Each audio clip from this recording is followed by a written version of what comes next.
Hello everyone and welcome back to Intermittent Ciara. Week 8 of intermittent fasting. Oh my goodness, I hope everything's going well for everyone. And for the new people starting, or for people who are having any problems, have a wee chat with your doctor about what you're doing and get a wee bit of advice as to how to proceed. Now, I'm not a medical doctor, but what I can do is share with you my experience of intermittent fasting, which I must say is fantastic. I've really enjoyed it. Over this last couple of years, I have embarked on this journey. Now, I did find it quite difficult because I started right away at the 16-8. That's where you would eat for 8 hours and you would fast for 16. And I found it so difficult, especially in the mornings.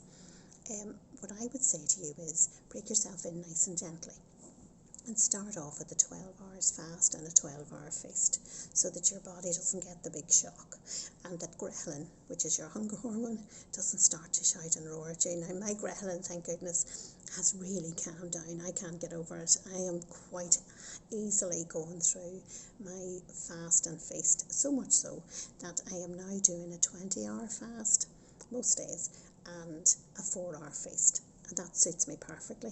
I have a gentle snack just to get me broken into the feasting part of my day, and then I have a good substantial meal that has everything in it: carbs, protein, vegetables, sweets.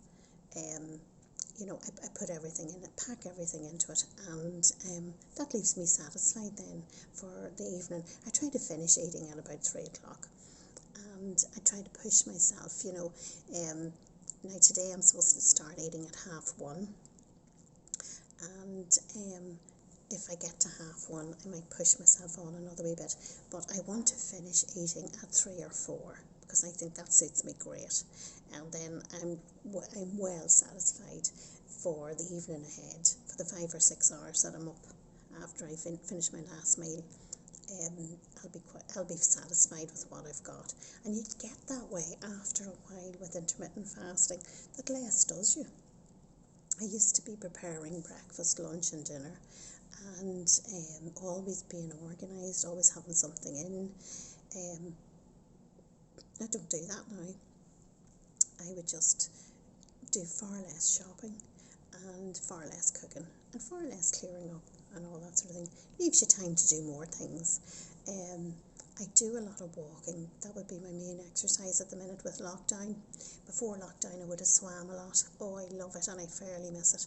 But the walking is brilliant, and because I've lost the weight and the weather's getting that wee bit better, I've started to jog. Now, I sort of gave up jogging years ago because it was just too sore in my joints.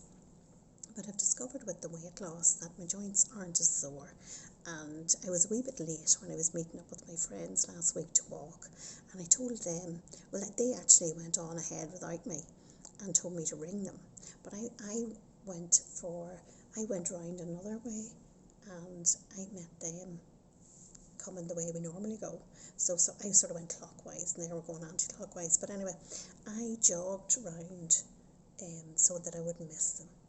Couldn't get over it. As I jogged, I hadn't lost the ability to jog, or the fitness, I suppose, because I was doing a bit of walking, but I was able to keep it up and then meet them coming up, and I think they were quite shocked to see me jogging towards them.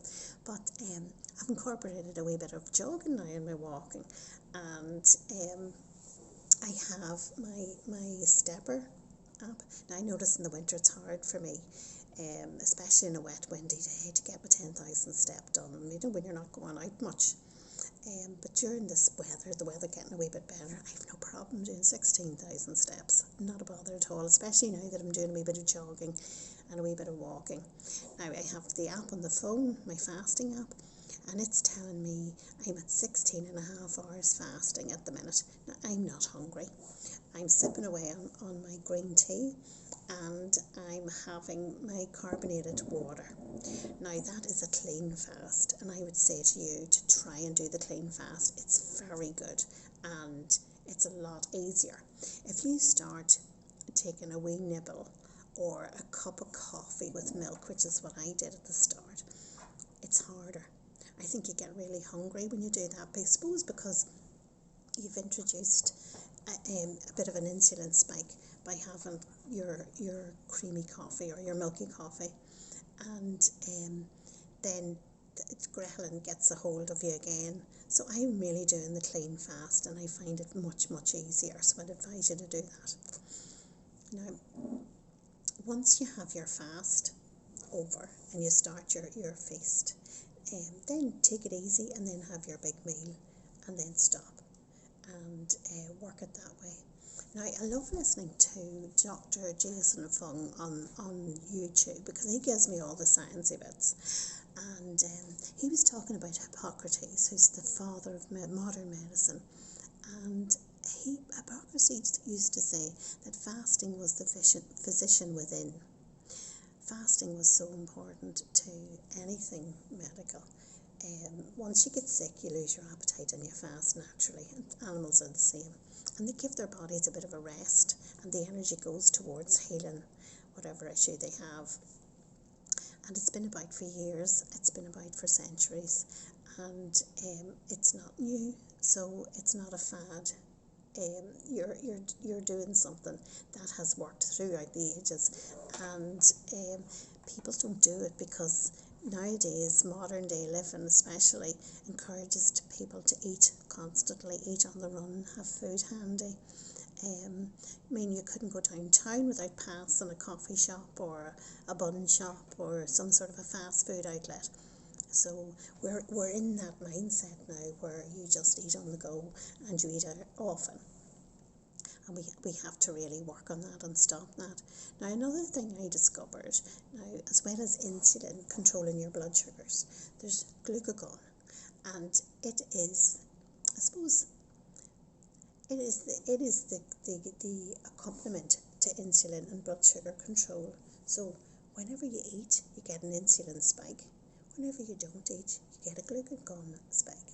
Okay, the insulin spike gets you to store fat in your fat cells, and the glucagon spike, when you're fasting, makes you open up the fat cells and lets the fat get burned.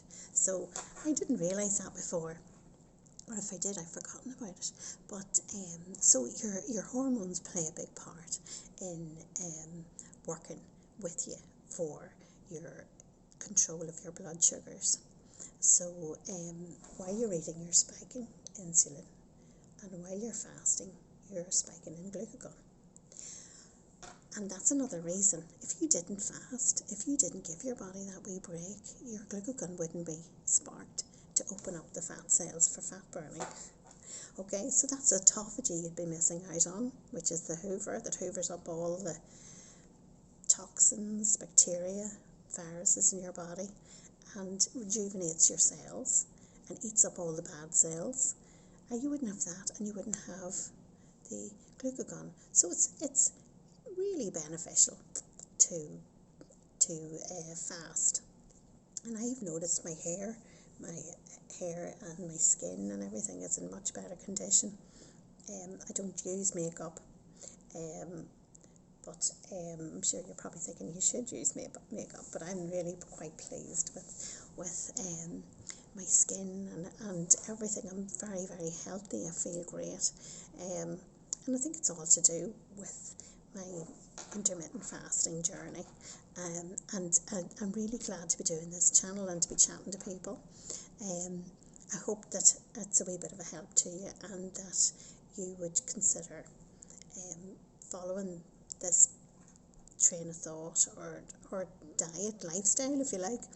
I'd love to hear from you, so do let me know how you're getting on, and I'll talk to you next week. So good luck this week. Bye.